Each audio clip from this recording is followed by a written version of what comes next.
10 encouragement words na pwede namin i-share sa inyo, mga Hatsinians. Nung nakalipat na nga ako dito sa elderly care, bali nag-resign ako doon sa aking trabaho as a cleaner.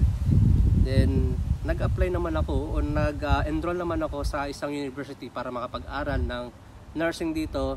Okay, let's go. In Finland Vlog.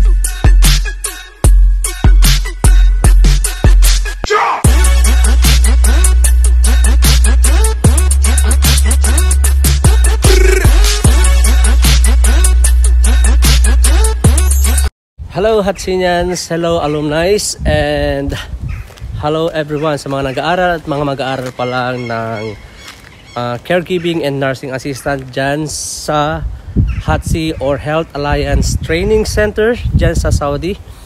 Ayan, kung hindi niyo pa kilala, ako po si Alan Lutino. I'm from batch 18 and my wife is also here in Finland and she is from batch 17. Makikilala niyo siya, she is still there. She is coming here. But nagba-vlog kami o i-share ko lang dito sa mga nandito sa mga nag-aaral at mga mag-aaral pa lang dito sa HATSI. So, yung pag-aaral sa HATSI, meron kami i-share sa inyo kung yung meron tayong 10 commandments, meron din kaming i-share sa inyo na 10 words of wisdom para nga sa pag-aaral ng caregiving and nursing assistant. Yun nga guys, bago namin umpisahan yung eto nga si yung asawa ko si Maridel, syempre. Siya yung from batch 17. And then bago namin umpisahan yung 10 words of wisdom para nga sa nag-aaral at yung mga mag-aaral pa lang ng caregiving and nursing assistant sa HATSI or kahit sa ang ibang mga school dyan ng caregiving sa Saudi Arabia. So, bago natin umpisahan niya, kukwento muna namin yung mga support on my side, yung nangyari sa akin yung from Saudi until here. So, yung nag-aral ako sa Saudi Arabia, I was a massage therapist dyan sa Saudi Arabia, dyan sa Jeddah. Nag-aaral ako ng caregiving, tatrabaho ako as massage therapist yan. After nga na makagraduate ako, nag-apply ako dito sa Finland. Actually, nag-apply muna ako sa Poland. And then may dumating na bagong opportunity na dito nga sa Finland as a caregiving assistant. But on my case, because I have 2 months visa na lang dyan sa Saudi Arabia, dahil yung sa pag-aaral ng nursing assistant o practical nurse dito sa Finland, 6 months yung aabutin ng pag-aaral ng language. But yung sa case ko dahil nga 2 buwan na lang yung visa ko dyan sa Saudi Arabia, nag-apply ako as a cleaner here in Finland. Tama nga sinabi nung isang teacher namin dyan sa HATSI na maraming magbubukas ng mga opportunity dito sa amin kasi nga nakapag-aral na kami ng caregiving. So yes, after 2 months ng pag-apply as a cleaner going here in Finland, pagkatapos nun, pagkadating ko dito is nag-aral muna ako ng language, and then nung na-improve ko na yung language ko, nag-apply ako sa isang health center sa elderly care. Then luckily nakapasa ako sa interview, and then binigyan ako ng kontrata, part-timer muna kasi nga gusto niyang parang sabi niya, i-experience ko muna kung gusto ko magtrabaho o hindi. And then after nun, binigyan ako ng kontrata na permanent. After ko nga magsabi dun sa aking cleaning company na lilipat na ako dito sa bagong company to, which is sa elderly care nga. Nung nakalipat na nga ako dito sa elderly care, bali nag-resign na ako dun sa aking trabaho as a cleaner. Then nag-apply naman ako o nag-enroll naman ako sa isang university para makapag-aral ng nursing dito, and then thanks God natapos ko na yung aking 1 taon na pag-aaral ng nursing. So meron pa akong 2.5 years. Then I will be starting again on August para nga sa aking 2nd year. So now si Darling naman yung magsishare sa inyo kung ano yung nag-experience niya nung bago siya makapunta dito sa Finland. Yan, ako po si Maridel Lutino, batch 17. Ang mai-share ko lang po sa inyo during ng experience ko bago ako makarating, yun nga. Una, gusto ko magpasalamat sa mga teachers na walang sawang sumuporta sa amin kahit alam namin na nahihirapan sila. Ngayon nga po, sabi ko nga po, na medyo nahirapan sila kasi both naman po kami nagtatrabaho, sila nagtatrabaho din. So, yung adjustment malaki syempre. Pero maraming salamat po sa lahat ng teachers. Hindi ko na po kayo i-mention isa-isa. Pero alam naman po natin, nakilala natin ang isa't isa yan. Maraming salamat po. Bago po ako nakarating dito after, parang hindi ako nagkaroon ng relaxation. After ng graduation ko, 2021? October. Yeah. 15 years. Both year, we graduated together. After ng graduation namin, parang I think a month lang, nag-aral ako ng language, nag-apply.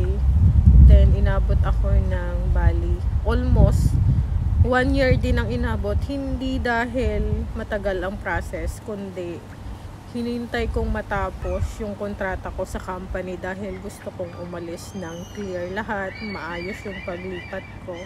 Wala silang masisilip sa akin. Although na mahirap pagsabayin yung trabaho while na nag-aral ka ng language. Pero sabi ko nga po, wala namang mahirap kapag may pangarap.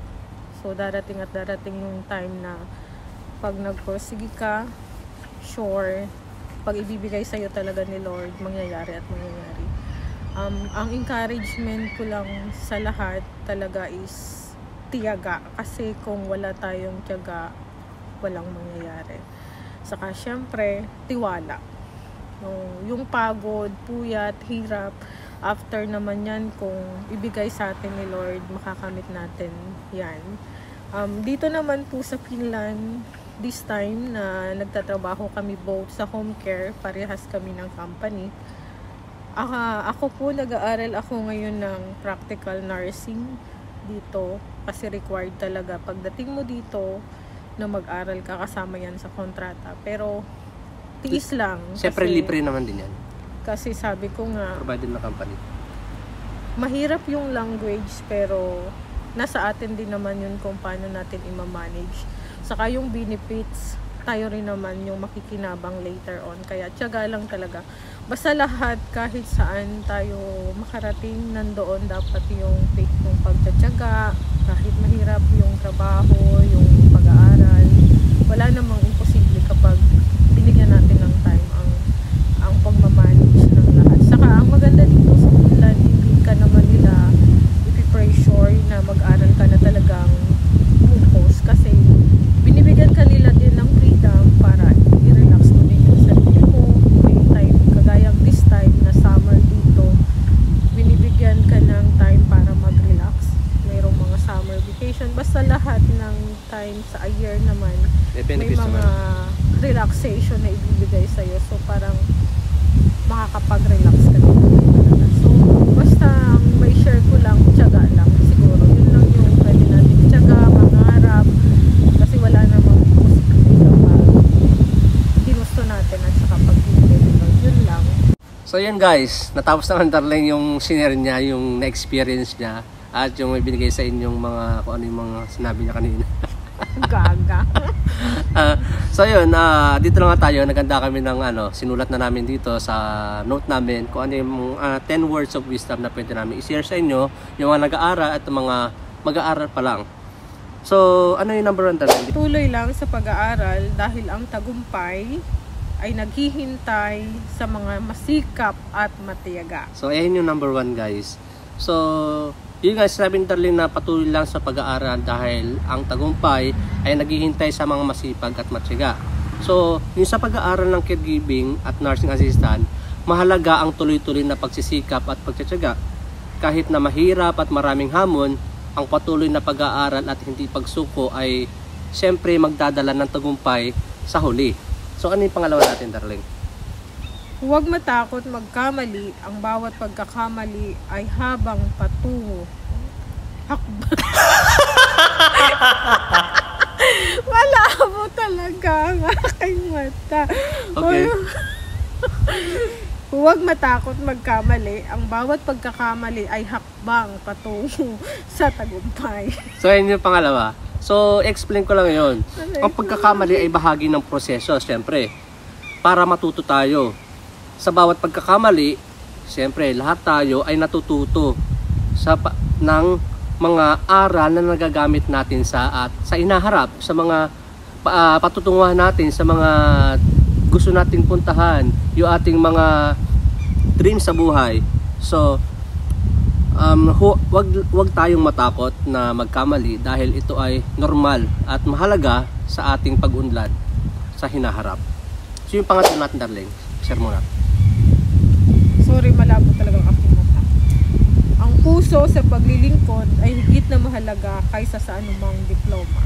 So yun, ang puso sa paglilingkod, so yung yung feelings mo para sa mga inalagaan mo ay mas mahalaga kaysa doon kahit sa anumang diploma. Kahit gaano pa kataas ang iyong pinag-aralan o antas ng edukasyon, ang pagmamahal at malasakit sa mga pasyente ang tunay na sukatan ng isang mahusay na caregiver o nursing assistant. Ang diploma ay mahalaga pero ang puso sa paglilingkod ay nagbibigay na tunay na kahulugan o yung profession nga ng nursing. Yung pang-apat naman na isi-share namin ay ang bawat aralin ay hakbang patungo sa pagiging isang mabuting caregiver at nursing assistant. So, ano-ano nga ba yung bawat aralin ay hakbang patungo sa pagiging isang mabuting caregiver? Ang bawat leksyon at pagsasanay na natutunan mo o natutunan natin ay isang hakbang palapit sa pagiging mahusay sa iyong trabaho o sa ating trabaho. Siyempre, huwag nating maliitin ang bawat maliliit na aralin dahil lahat ng ito ay mahalaga sa iyong kabuuang kaalaman at kakayahan. So yung aming panlima naman ay sa bawat hirap ng pag-aaral, may kapalit na ginhawa at tagumpay. Yan, totoo yan. Katulad nga nung na-experience namin, nahirapan mo kami sa pag-aaral ng language. Pero nasan kami ngayon? Nandito na kami, nakarating kami kung ano yung mga dream na gusto namin na ma-achieve. So, ang pagsusumikap at paghihirap sa pag-aaral ay may kapalit na kaginhawaan at tagumpay sa hinaharap. So, lagi natin tandaan na lahat ng sakripisyo ay may kaagibat na kaagibat. Ano yan? Akibat. Kaagibat. Akibat. Kaagibat. Akibat. Yan, may kaagibat na gantimpala. Akibat. Gan talaga, bulol ako Ayun ngayon guys, ayun ang panlima. So, tandaan, lahat ng sakripisyo ay may kaakibat na gantimpala. So, yung pang-anim naman, darling. Pag-ibig at malasakit ang susi sa epektibong pangangalaga sa mga pasyente. So, i-elaborate ko lang yun ng konti. So, ang pagmamahal at malasakit sa ating mga pasyente na inalagaan ay magbibigay ng inspirasyon sa iyo para maging mas maayos at mas epektibo sa iyong trabaho. So, yung ang tunay na pag-aalaga ay nagmumula syempre sa underling, sa puso. Ganun lang talaga, di ba? Puso. Bakit ang pag-ibig sa puso? Andito yung puso natin, nasa left side natin. So, yung papito natin, darling. Ang tunay na kaligayahan ay nasa pagtulong sa kapwa. So, yun. Totoo yan. Lahat ng itinutulong natin sa kapwa natin, syempre, para ang sayang makatulong di ba, darling? So, makahanap ka ng tunay na kasiyahan sa pamamagitan ng pagtulong sa ibang tao. Yun nga yung sa pagtulong natin o sa pagtatrabaho natin na maayos doon sa ating mga inalagaan, ang pagiging caregiver or nursing assistant ay nagbibigay ng oportunidad na magbigay ng tunay na tulong at suporta sa mga nangangailangan. So, that is true. Yung pangwalo ng darling. Tiwala sa sarili at sa Diyos, tagumpay ay makakamit. Yeah, ang tiwala sa iyong sarili at paniniwala sa Diyos ay nagbibigay sa iyo ng lakas at determinasyon upang makamit ang iyong mga layunin. So, ang positibong pananaw at pananampalataya ay magdadala ng tagumpay kanino man. So, yung ating pang-siyam, darling. Mag-aral ng mabuti sapagkat ang kaalaman ay hindi mananakaw ni numan. So, ano yun, darling, di ba? Parang kasabihan. Ayun yung kasabihan natin sa Pilipinas. Ang kaalaman ay isang yaman na hindi maaring manakaw ni numan. Ang pag-aaral ng mabuti ay isang pamumuhunan na magbibigay ng panghabang buhay na benepisyo sa ating lahat, siyempre. ang bawat natututunan ninyo, nating lahat ay magiging bahagi ng ating kasanayan na magagamit natin sa ating mga profesyon. So yung ating pong 10, Maging handa sa anumang hamon dahil ang bawat pagsubok ay magpapalakas sa atin. so yan ang totoo. Lagi ka dapat handa sa mga pagsubok na mga darating para maging handa tayo sa anumang hamon dahil ang mga bawat pagsubok ay nagpapalakas sa atin. So sa profesyon ng caregiving o nursing assistant, maraming hamon at pagsubok na haharapin, di ba, Darteng? So ang bawat pagsubok na malalampasan natin ay nagpapalakas sa atin at nagbibigay ng mga matibay na pundasyon sa ating kakayahan. Ang pagiging handa natin at matapang na pagharap sa mga hamon ay ang susi ng paglago sa ating tagumpay na dream. Ano ba dream? Pangarap. Kaya medyo nakakalimutan ko na. So ayun yung 10 na 10 encouragement words na pwede namin i-share sa inyo, mga Hatsinians, syempre our fellow alumni, syempre sa mga teachers and classmates namin. Thank you at naging bahagi kayo ng aming buhay. Yes, laking pasalamat ko po talaga sa mga teachers na nagturo sa amin kasi hindi ko po talaga pinangarap na makarating ng Finland. Pero sabi ko nga po, in God's will, kung talagang ibibigay sa iyo ni Lord, there is nothing impossible. So, magsikap lang po tayo, tiyaga. Later on, magbubunga naman po lahat. And to all HATC alumni, mangarap kayo, wag niyong sayangin yung diploma na binigay ng HATC. Gamitin nyo yan para hindi lang po sa Finland. Ang encouragement namin hindi lang po sa Finland. Maraming pong mga lugar na pwede nyong applyan. Magagamit nyo yung natapos sa HATC. So yun guys, natapos na namin yung aming 10 words of wisdom. So kung nagustuhan nyo nga yung aming vlog for today, don't forget to like, comment dyan below kung ano yung mga question nyo, paano nga pumunta dito sa Finland. And of course, share our vlogs for today. Don't forget to subscribe. Don't forget to hit the notification bell to make it sure that you will be notified on our uploaded videos. So yun nga, isi-share namin sa inyo yung link dyan sa baba, yung aming pinag-applyan, kung paano nga kami nakarating dito sa Finland. So darling, paalam na muna tayo today. Boy. Simple Hey do in Swedish. Nadan. Nadan. See you.